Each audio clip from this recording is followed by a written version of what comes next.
The topics and opinions expressed in the following show are solely those of the host and their guests and not those of W4CY Radio, its employees, or affiliates. We make no recommendations or endorsements for radio show programs, services, or products mentioned on air or on our web. No liability, explicit or implied, shall be extended to W4CY Radio or its employees or affiliates. Any questions or comments should be directed to those show hosts. Thank you for choosing W4CY Radio.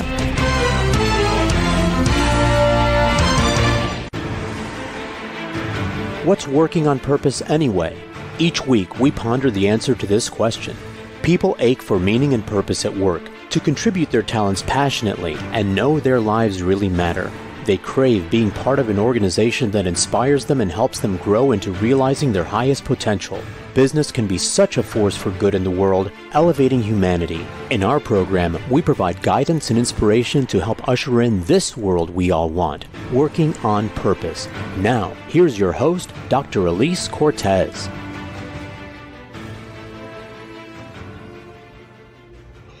Welcome back to the Working on Purpose program. Thanks for tuning in again this week. I'm your host, Dr. Alise Cortez, joining you live from Dallas, which is home base for me. If you've been tuning in for a while, you know this program is a thought leadership series that enlightens and inspires listeners with insights from distinguished business leaders and subject matter experts. Our conversations are designed to elevate your thinking and entice you to take a conscious and inspirational approach toward leadership and business. Before we get into the program today, let me give you two announcements. The first is we've launched Gusto Now, which is a growth and transformation e-learning platform dedicated to awakening meaning, passion, inspiration, and purpose in people, leadership, and organizations.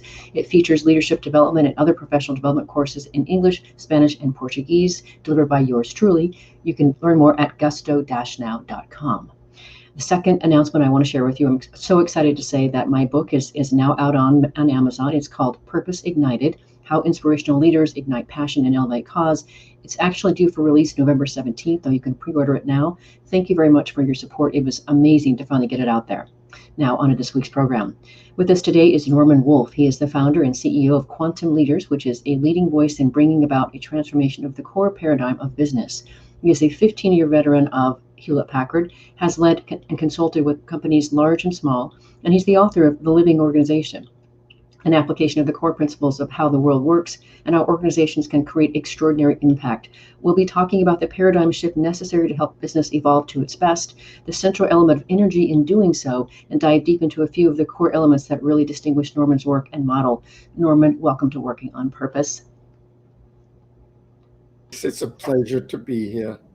It's amazing that you're here. Let's just give a shout out to you if we can, because you reached out to me on LinkedIn a few months ago and just said, hey, why don't we talk? Got a few things in common. And it has been magical ever since. I'm so glad that you took the leap to reach out to this stranger. Yeah, thank you, Alise. It has been magical, and I've enjoyed it thoroughly. It's such a pleasure to meet people who are so committed to helping facilitate this period of transformation we're going through. Mm-hmm. Well, I've had a few conversations along the way leading up to this one. And we've been talking about something that's really important to you. And what you keep saying to me is that now is the time for this major paradigm shift, that in order for business to reach its full potential, leaders and organizations must completely change their view of themselves. So for our listeners who have not been eavesdropping into those conversations, tell us more about that paradigm shift. Excuse me, there are two forces going on, if you think about them, over the last 4 or 5 decades. One, employee engagement is abysmal. Mm-hmm. People just don't enjoy what they do. Second, the ability for leaders or organizations as a whole to achieve their strategic objectives is also quite abysmal. If you look at the statistics put out by most of the consulting firms and many of the academics, the failure rate of achieving the objectives of strategic initiatives is 70%. 70% fail. Wow. 30% do succeed, so let's not take that away from those who are being successful. Isn't it amazing that we have an organizational framework that isn't doing very well, and at the same time isn't creating environments where the very people who are chartered with executing what has to be achieved aren't very satisfied? Something was fundamentally wrong. And as I looked at the proliferation of new ideas, new theories, new models coming out of academia and consulting groups, whether it be creating agile business coming out of the IT agile movement, right? Let's apply agility to the business, or lean improvement methodologies, or now we've got reinventing the organization and teal and new ways of working and self-management, self-organizing. We're still failing. So I thought, something more is going on. We've got very smart executives, very talented people. Something is fundamentally wrong. And that's where I decided that the problem is the paradigm. Simple definition of paradigm: how we see the world, what our worldview is, what some people these days like to call mindsets. And it's that mindset that causes us to do what we do unconsciously. And I delved into that and said, well, what would be a better mindset or a better paradigm than the mechanistic Newtonian view of the world, where everything's a machine part, and we just follow this. If we understand all the machine parts, we can figure out how to create something. Well, that worked great at one point in time. I don't want to take away from it. The Industrial Revolution was based on it, and we've had say 100 years, 150 years of success from it. It just doesn't fit today's world. Something new has to be birthed. Something new has to be created. And what I think it is let's look at an organization as a living being. It has a lot of those same attributes. And what we're calling for in organizations going forward is the attributes that we would associate with a living being as opposed to a machine. We want them to respond. We want them to create environments that support others. We want them to be caring. We want them to be agile. We want them to adapt and learn. Machines don't do that. Human beings do. So I created a new model called the living organization. Well, and I've got to share just a couple of things that I thought were such pearls, because as you know, I read your book cover to cover, as I'm prone to do. and I love your definition. You say organizations are living, breathing organisms with distinct personalities. They have a soulful purpose, which is the core reason a company exists.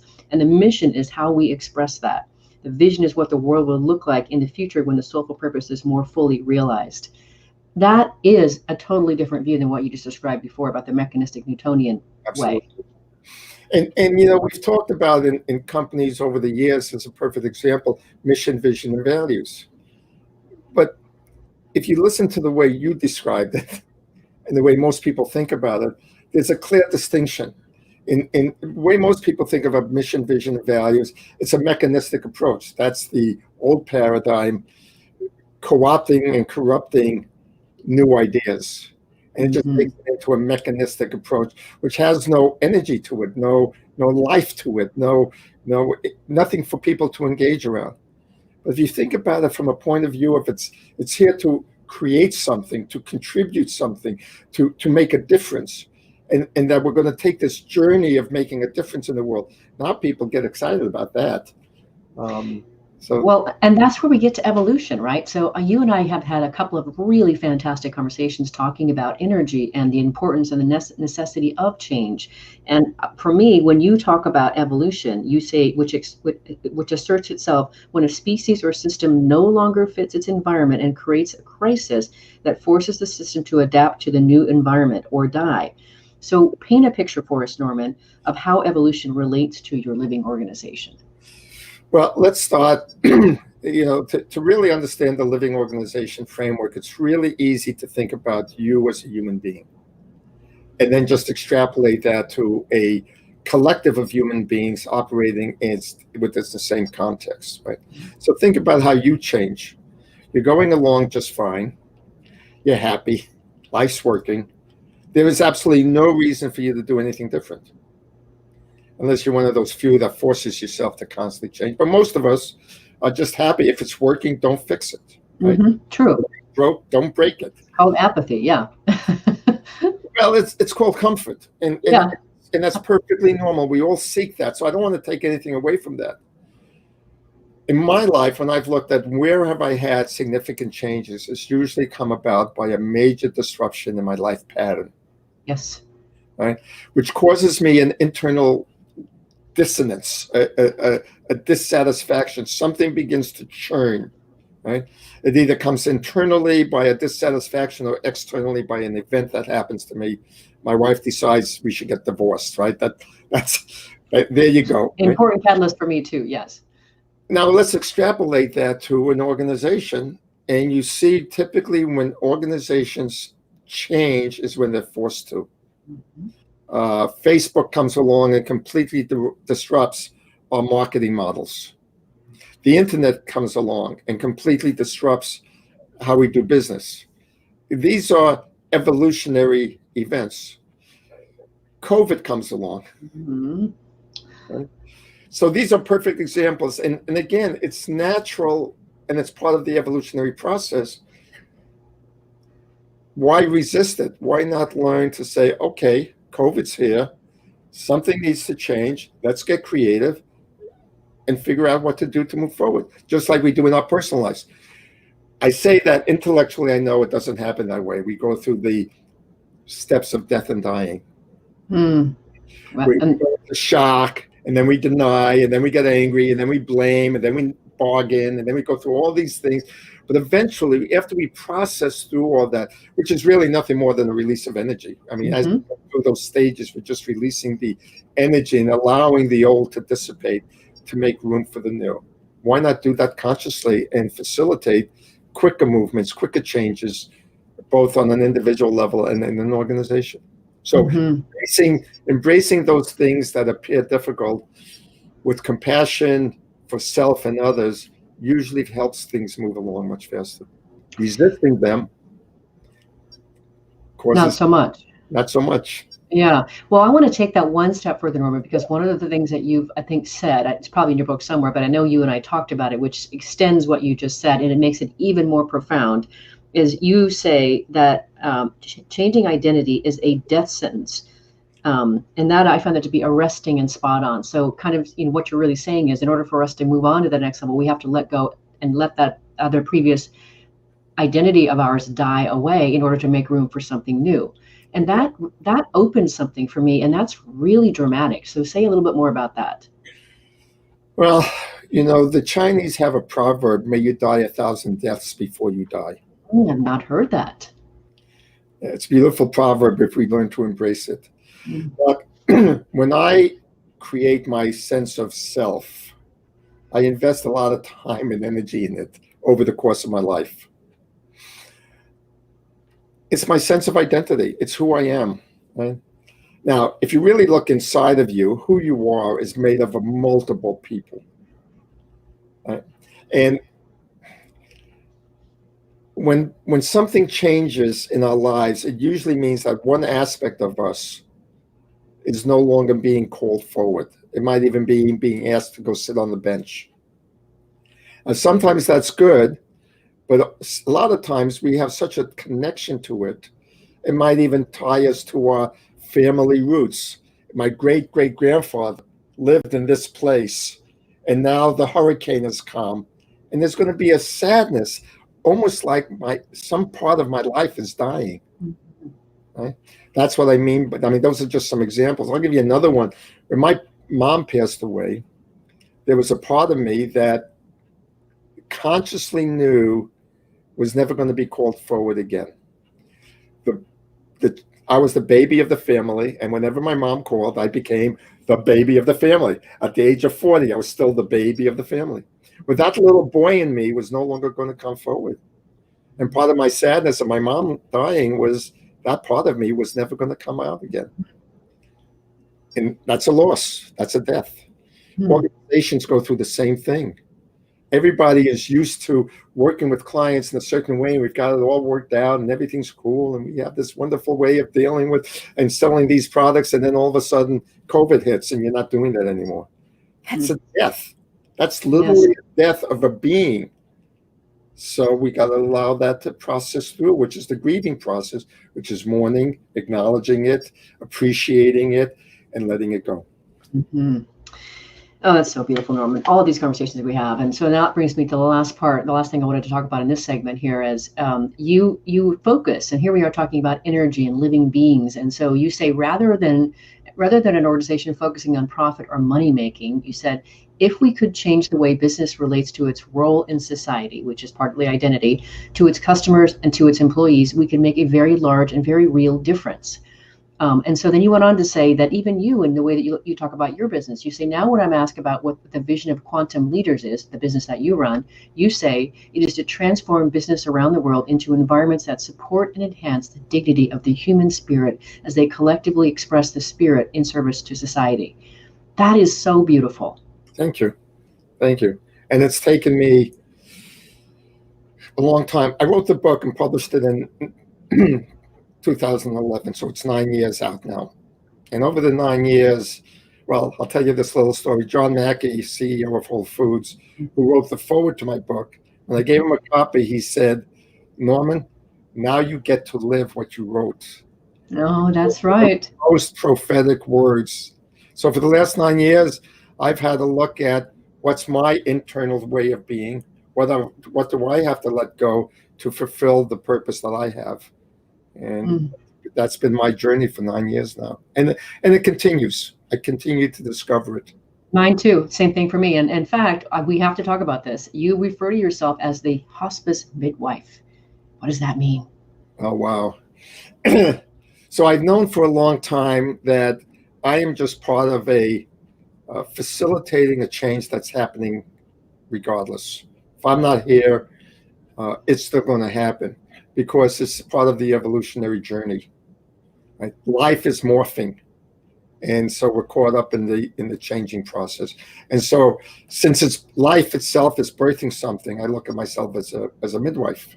Mm-hmm. I'm facilitating the birthing process that wants to happen, and that's really what the work of Quantum Leaders and the Living Organization is all about. It's a way of helping that new way of being, that new way of working, come into birth, into life.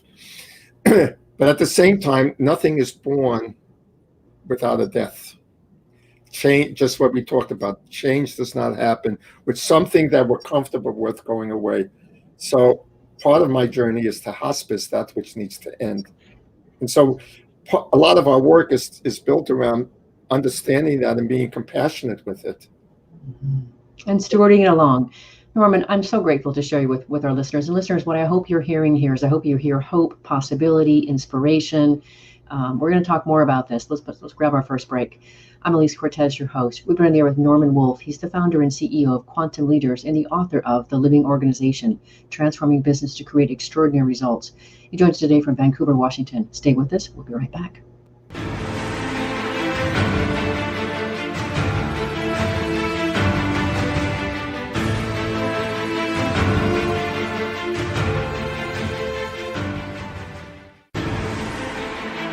Dr. Alise Cortez is a management consultant specializing in meaning and purpose, an inspirational speaker and author. She helps companies visioneer for greater purpose among stakeholders and develop purpose-inspired leadership and meaning-infused cultures that elevate fulfillment, performance, and commitment within the workforce. To learn more or to invite Alise to speak to your organization, please visit her at alisecortez.com. Let's talk about how to get your employees working on purpose.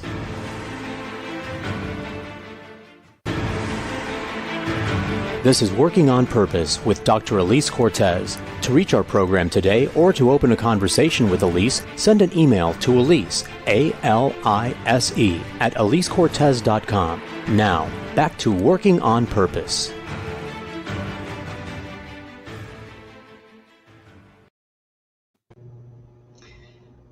Thanks for staying with us and welcome back to Working on Purpose. If you're just joining us, my guest is Norman Wolfe. He's the founder and CEO of Quantum Leaders, which is a leading voice in bringing about a transformation of the core paradigm of business. He has a 15-year experience set with Hewlett-Packard and has led and consulted with companies large and small. He's the author of The Living Organization, an application of the core principles of how the world works and how organizations can create extraordinary impact. I'm your host, Dr. Alise Cortez.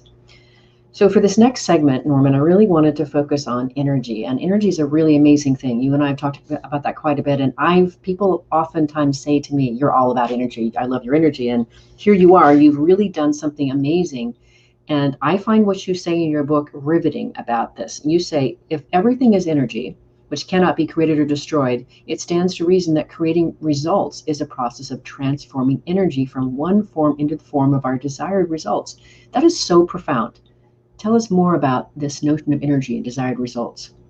Well, if I look, once I came to the realization that organizations are living beings, the question was how do living beings create outcomes? How do I create? I've had experiences where sometimes the outcomes happen so effortlessly, even to the point where I forgot I set that goal, and a year later it's like, boom, here it is. And other times I struggle and I struggle and I struggle, and it's difficult. What's going on? And that's really what I wanted to set out to accomplish, not only for myself in my personal life, but for myself as a leader of organizations and consulting with leaders of organizations. And what I concluded was, and it's part of my engineering, mathematics, scientific background, if everything is energy and energy can't be created or destroyed, then obviously what we're doing is playing with energy. So what is that energy?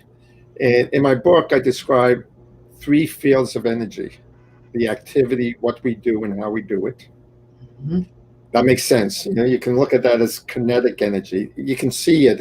It's energy expressed. But there's other energy fields that come into play as well. Some lie in the field of potential energy, waiting to be expressed, and some actively being expressed. And the other 2 fields is what I call relationship energy. Relationship energy is the energy of interaction.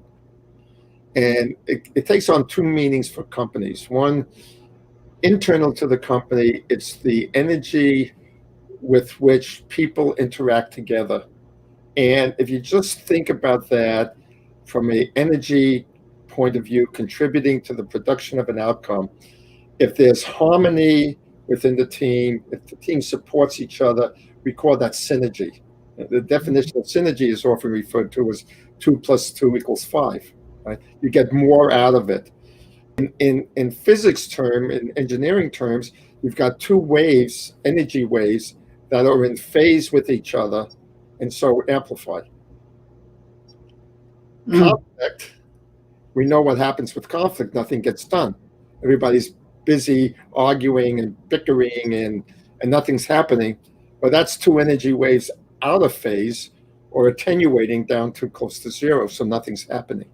So again, from a pure energy perspective, you can see the dynamics in an organization being represented as fields of energy. We're either actively focusing our efforts, or we're distracted by conflict in relationships, or we're being supported by supportive relationships, and there's more energy to contribute.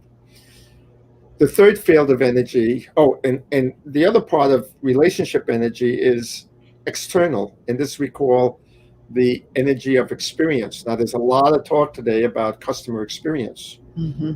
If you think about what an experience is, it's really a energy that's branded inside the experience of another human. Again, it's a relationship exchange. It's not a transaction. So when we optimize customer experience, that's very different than optimizing customer transactions. And often we confuse the 2 because, again, we think in the mechanistic paradigm, so if we optimize the transaction, the customer will have a better experience. Mm-hmm. That's not the case. So you look at Starbucks. It's a cup of coffee. Go to AM, PM. Big deal. You're buying a cup of coffee. Spend $1.70. Why do I spend $4.50 at Starbucks? It's the experience. It's the energy of walking into that place. It's the energy of somebody smiling at me. It's the energy of being greeted by my name and somebody remembering what I ordered the last time because I'm a regular. That does something to me as a human being. The interaction, the relationship creates a different experience. You can think of it as in a service business, easy, but think about Steve Jobs and his products. He was so fanatical about the user experience, mm-hmm. right? That his products weren't the best in the world, technically, but his products were the best from a user point of view. His mm-hmm. margins went up compared to commodity products like PCs because of that value of the experience. Mm-hmm. So relationship energy, really key to the outcomes we create. And the third is context. Context is really best understood as the framework I have inside of me. So as an individual, I hold a context about how life works. And it literally defines, 1, what I see as possible and not possible, and two, the way I respond to events that show up in my life. So it's like an energy pattern that causes me to filter everything through, that causes my responses and my beliefs. Okay? And they come out of the stories we tell. I won't go, going into context will take a long time. So just to give you a clip, in an organization, the same thing happens. An organization has a contextual field of beliefs about how life works. It starts with the founder, but then it grows as more and more people come into it, and it begins to build a storyline. Like any community, it has a way of being, what's important, what do we believe in, how do we respond to customers, how do we respond to suppliers, how do we respond to each other. And it's often referred to as culture. Mm-hmm. Culture is the expression of context in our model. Mm-hmm. Context is the belief systems, the underlying, call it psychic DNA, or the programming of the way we are together, which causes us to express in what you see as our culture. Mm-hmm. So let me take this home for our listeners and viewers, because this is so important. It's such an important part of the work that you have here, Norman. So I want to distinguish this. So you refer to that as the arc. So A, again, for is activity. And what I wrote down for my notes is, again, that's the energy of doing. Yep. What we do, it's linear, it's cause and effect, it's categorized, left brain, and it's mental intelligence, IQ. Yep. So listeners and viewers, just understand, just distinguish that. Now, contrast that to the R, relationship, which is the energy of interaction. Mm-hmm. And that's who we do it with, communication, empathic, patterns, right brain, and an emotional intelligence, or EQ. So really, really huge. I really appreciate how you've got a comprehensive view of that. And then, of course, the context, which includes the culture. So I just wanted to make sure that our listeners understood, because there's so much meat in that model, Norman. So I just wanted to make sure that they got it. Beautiful. All right. Anything else you want to say that before I go on to the next thing I wanted to talk about, which is money? Well, yeah, since you brought up IQ and EQ, mm-hmm. I want to highlight that there's an SQ. Oh, yeah, we're going to talk about that later. Hold that thought, because that is so important. Hold that thought, because we're totally not going to pass without talking about that. Okay. Well, the other thing that you said that just really compelled me is you also go on to say that all results and even money is energy. That is very intriguing. Tell us how. Well, I'm not the first one to say that. I think Lynn Twist talks about the energy of money. If everything is energy, then everything is energy. So money is energy. So on one level, that's a simple explanation. But think it from this point. When I'm interacting with somebody, whether I'm providing them a service, such as a consulting service, or a service such as a waitress in a diner, I'm exchanging something with them. I'm giving them something of myself that they perceive has value. Mm-hmm. And that contribution is energy. Now, if you translate that to a product, the people who helped design the product, create it, they put their energy into the manifestation of that product, creating a certain value, which they are then sharing with somebody. Mm-hmm. Energy has to be balanced. So if I give you energy, you're going to give me energy back in one form or another, right? That's just the law of nature. So the process of commerce, if you will, is just an exchange of energy, one type for another, because it can't be created or destroyed. So I give you a product or a service, you give me something in return. Now, it used to be goats or sheep or casks of wine or loaves of bread, but that got really cumbersome. So we said, we'll give you paper, and the paper will represent, now we give you Bitcoin, so you don't even have paper anymore. I'll give you my credit card, and it'll be electrons in the system. But all we're really doing is exchanging value for value, and that's the important thing. Mm-hmm. And so that's really what money is. It's just an exchange. It's a medium to exchange value in an easier way than goats and sheep and milk cartons and all that cumbersome stuff. And even money now, nobody wants to handle paper money. Mm-hmm. Credit cards or Bitcoins or some other electronic transaction. Mm-hmm. I think that really opens something, Norman. So when you consider that money is energy, I think that gives possibility. It gives a clearing for people. So I just really appreciate how you distinguish that. And then adding on to that, you have to talk about this concept that I thought was so great. You talk about how we communicate our messages is really through our own internal state. So speaking about energy exchange here, and you say, of course, we can control this internal state. You talk about how this concept manifests in individuals and organizations. Will you say more about how it is that we communicate through our internal, or did you say inner state? Either one, internal state. Think of it as a state of being, right? Mm-hmm. So, and think about states of being. Probably easiest to understand if you think about emotions, because emotions carry energy, right? And the energies cause our bodies to be in a certain state. So think about what your body feels like when you're in a state of anger or frustration, right? The body is usually tense. It's got heat to it. I mean, energy, right? Now think about your body in a state of watching a sunset and seeing a baby smile, or just being on a beach watching the ocean roll in and the sunset over the horizon. And all of a sudden you're in a state of calm and peace and relaxation and everything's okay. And think about what your body feels like in that kind of state, right? Now, if you go into, say, a relationship with somebody and you're in a conversation and you're in an angry state inside, but you're trying to select your words carefully, guess what they're going to experience, right? They're going to sense, they're going to feel, because what you're transmitting along with the words is this energy that lies within you. Mm-hmm. If I walk into a room, I just had a consultant share with me, I was just teaching a workshop, which we just launched. Actually, our pilot was over the summer, and we're going to have the first public one starting November 3rd. And I was taking some consultants through some of the stuff. And one of the exercises we do is teach them how to shift their state of being so that they enter into a more what we call heart-centered, connected place with people. And he said, I was in the conversation, I was coaching this executive, the CEO, and I just shifted myself into that state. The CEO did not know what I was doing. And yet he said, she changed, and she actually said to me, something's different.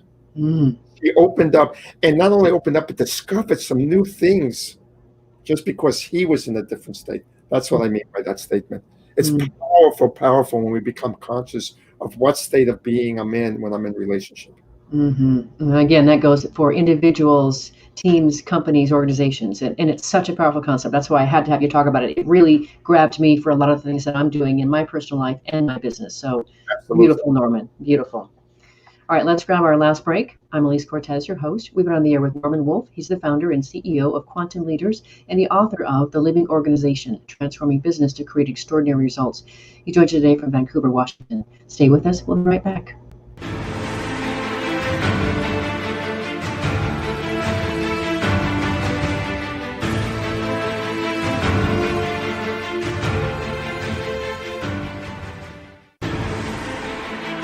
Dr. Alise Cortez is a management consultant specializing in meaning and purpose, an inspirational speaker and author. She helps companies visioneer for greater purpose among stakeholders and develop purpose-inspired leadership and meaning-infused cultures that elevate fulfillment, performance, and commitment within the workforce. To learn more or to invite Alise to speak to your organization, please visit her at alisecortez.com. Let's talk about how to get your employees working on purpose.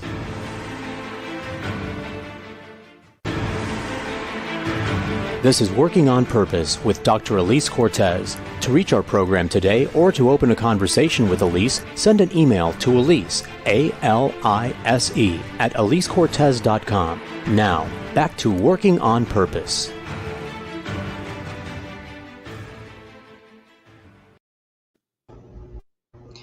Thanks for staying with us and welcome back to Working on Purpose. If you're just tuning in, my guest is Norman Wolfe. He's the founder and CEO of Quantum Leaders, which is a leading voice in bringing about a transformation of the core paradigm of business. He is a 15-year veteran of Hewlett-Packard, has led and consulted with companies large and small. He's the author of The Living Organization, an application of the core principles of how the world works and how organizations can create extraordinary impact. I'm your host, Alise Cortez. So for this last segment here, before we get into it, I want to share something with you, listeners and viewers. As Norman and I began our conversations a few months ago, in one of the conversations, he said, "You have to meet my friend Ellie." He said, "Sometimes when I talk with you, I forget that I'm talking to you, and I think I'm talking to her. Just talk to her." So of course, we took you up on that and immediately had an amazing conversation, and we saw why you connected us. And it is about energy, and I want to share, listeners and viewers, that Ellie's up to something remarkable. She is out to create an energy institute. And so if you look for her, she's in New Zealand. Ellie Tahar is her name. And I just wanted to share, when you start, and Norma said at the beginning, when you just put yourself out there and you just do it on faith and out of goodness from your inner state, amazing things happen. So I just wanted to give her a shout out as to what she's up to in the world. It certainly smacks of this conversation. So comments before I go on to the next question? No, Ellie's a wonderful person with a beautiful heart and really committed to doing wonderful things. And just to kind of ground her a little bit, she was a CEO of a pharma company, New Zealand Pharma, and now she's also a CEO of a company that's helping Nepalese women bring their products to market, and she's working magic throughout the whole global supply chain to help this. She's a beautiful person. Mm-hmm. She really is. I'm so grateful that you introduced us. And that goes again back to, just the notion of energy and exchange, and I would say the way to say it is riding the wave. Yep. Right. That's what you and I have been doing for the last few months now. And here we are together online. Or on air. Okay. So the next thing I want to talk about, and this gets to it'll build on what we've been talking about so far, but you say, and I quote, "Experience is the energy that lies underneath the activities of the interaction of your people, processes, and products. It provides them with an unseen but quite real jolt of energy that either repels or attracts them to you," unquote.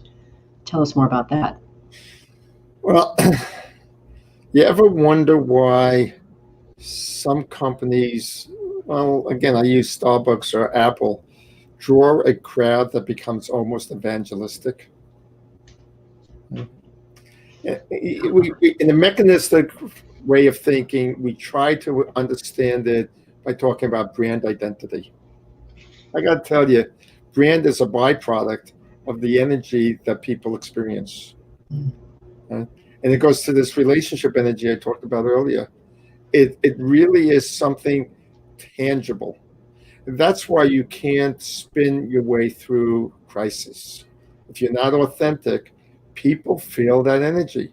They do. I mean, it's so palpable, but we pretend it's not. And here's a perfect example. Go into a room of people that you have no knowledge about and just stand and observe for a few minutes. You'll pick up exactly what they're feeling. You'll know, you just sense it.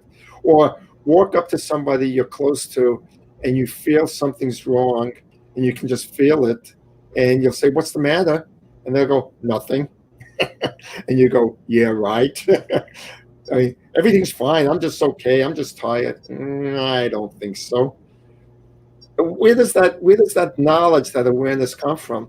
Well, it's literally energy. The body is like an antenna in the field of energy that surrounds us. And when we learn to tune that antenna to different frequencies, we pick up all sorts of information. When in my HP days, we were taught how to do management by wandering around.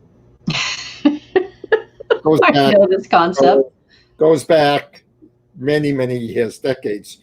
In lean operations, they talk about the Gemba walk, which means go to the place where it's happening. And people think that you just go and observe. No, you don't just observe with your mind or your eyes. You observe with your body. You feel what's going on around you. Right? And there's so much information in that sensing. Right? So this field of energy that I talk about, recognizing that it's all energy, is just so useful to really know what's happening. Some people might call it reading people. Well, you can put all sorts of names on it, but just recognize it's just energy, and the body is literally designed to sense energy, and we trust our experience of the energy we experience rather than the words said. That's why people are either authentic or they're not. Mm-hmm.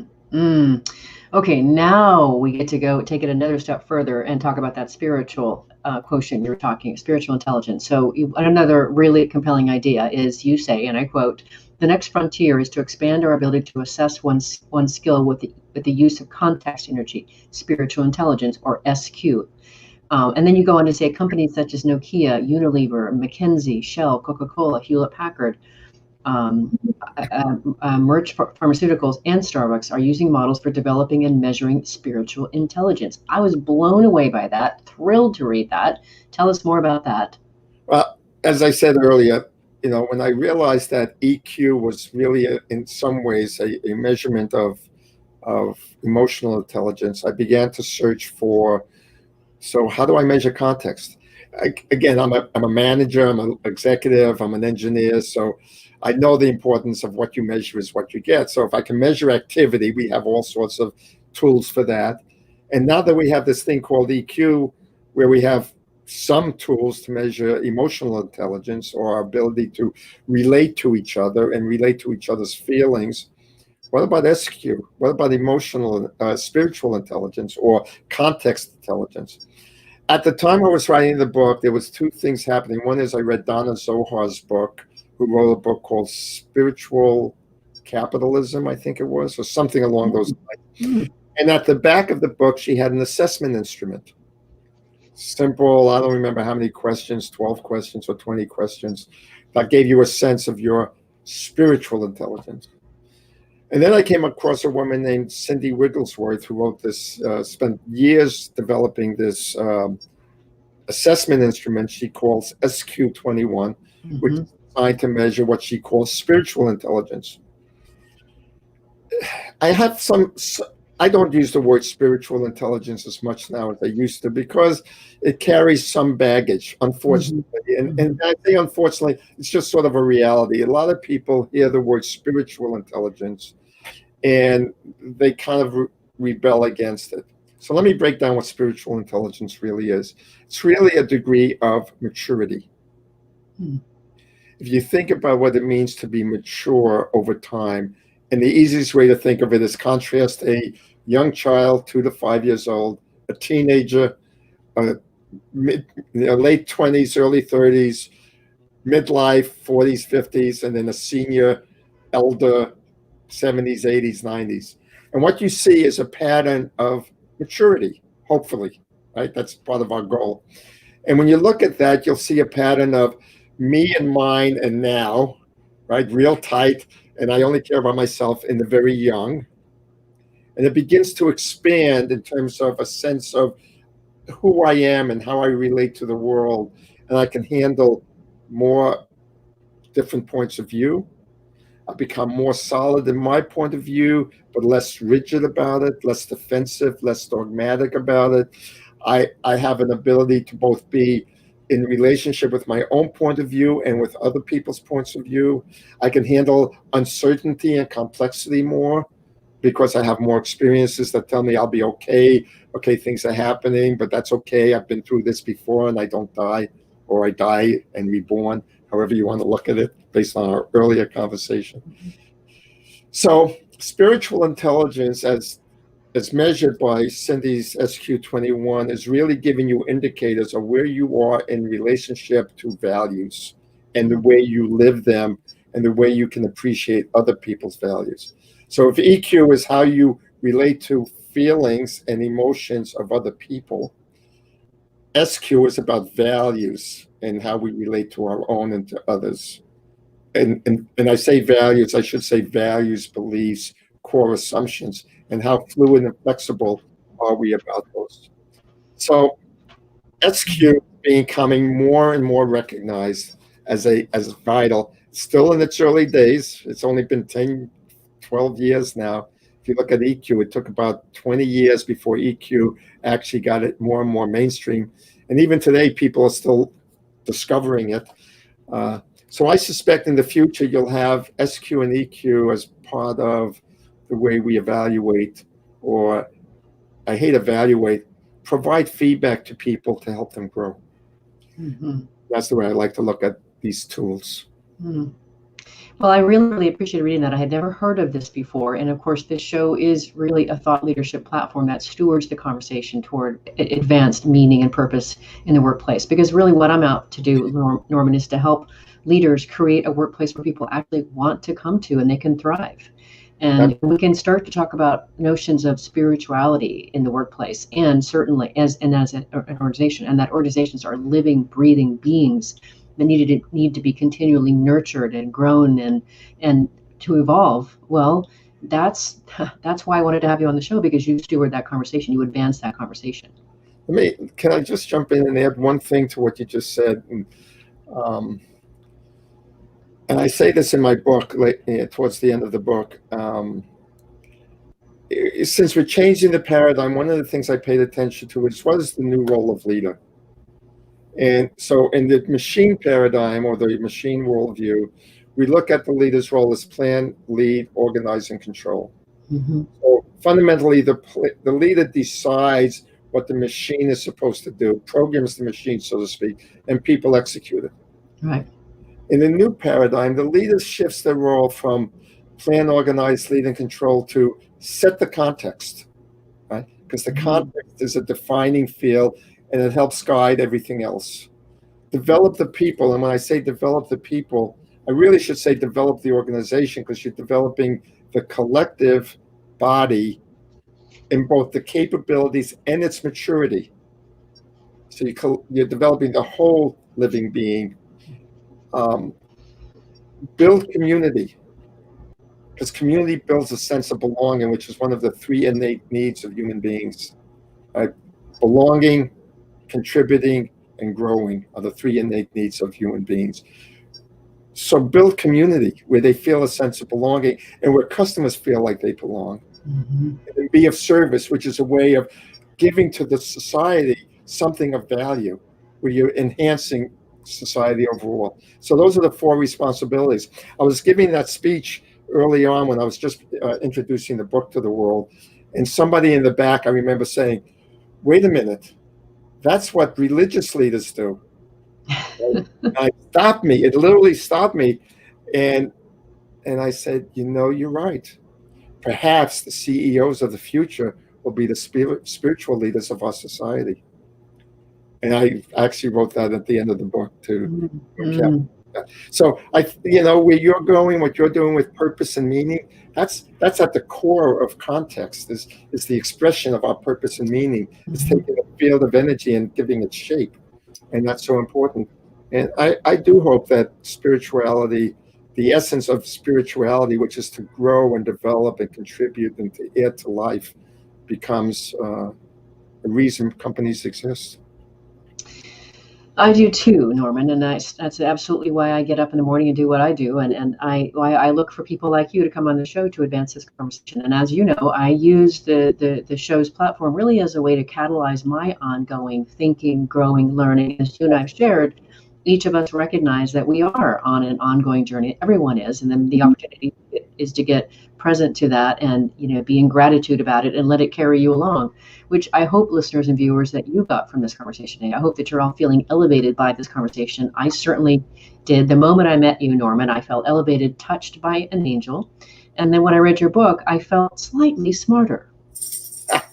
Well, I'm glad. If it's only slightly smarter, then a contribution. I've given something to society. Yeah, you absolutely did. I thoroughly enjoyed it, and I really appreciate very much that you wrote the book and you're here sharing some of the high points of it. And with that, here we are at the close of the show already. So knowing that our show is listened to by people across the globe who are interested in the notion of increased meaning, purpose, and passion in workplace, what would you like to leave our listeners with today? Go on a journey and be courageous. Begin to look at the organization as a living being. A child, if you're a leader, a positive sense of a child, a young adult, let's say, that your job is to help them mature and to contribute to society. Mm-hmm. And if you put on that perspective to start with, a lot of things will shift for you. Mm-hmm. That is so beautiful, Norman. Thank you so much for a beautiful finish for your beautiful soul. It's great to be able to share you with my listeners and viewers. Thank you for being on Working on Purpose. My pleasure. Thank you for having me. Absolutely. Listeners and viewers, if you want to learn more about Norman Wolfe, his book, The Living Organization, or the work he and his team are doing, go to quantumleaders.com. Last week, if you missed the live show, you can always catch a video recorded podcast. We were on the air with Australian Rob Bruce, the founder of Go All In movement, course, and podcast, talking about, you guessed it, what it takes to go all in life to get the results that you want. Next week, we'll be taking a totally different turn than we have in most of these shows. I'll be talking with a previous guest named Danny Gutneck, and we'll be turning the tables, and he'll be interviewing me to showcase the technique of essence mining. So we'll be showcasing my journey to purpose. See you there. Remember that work is at least a third of our life, so let's work on purpose.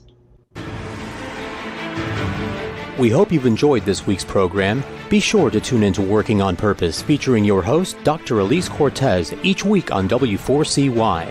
Together, we'll create a world where business operates conscientiously, leadership inspires impassioned performance, and employees are fulfilled in work that provides the meaning and purpose they crave. See you there. Let's work on purpose.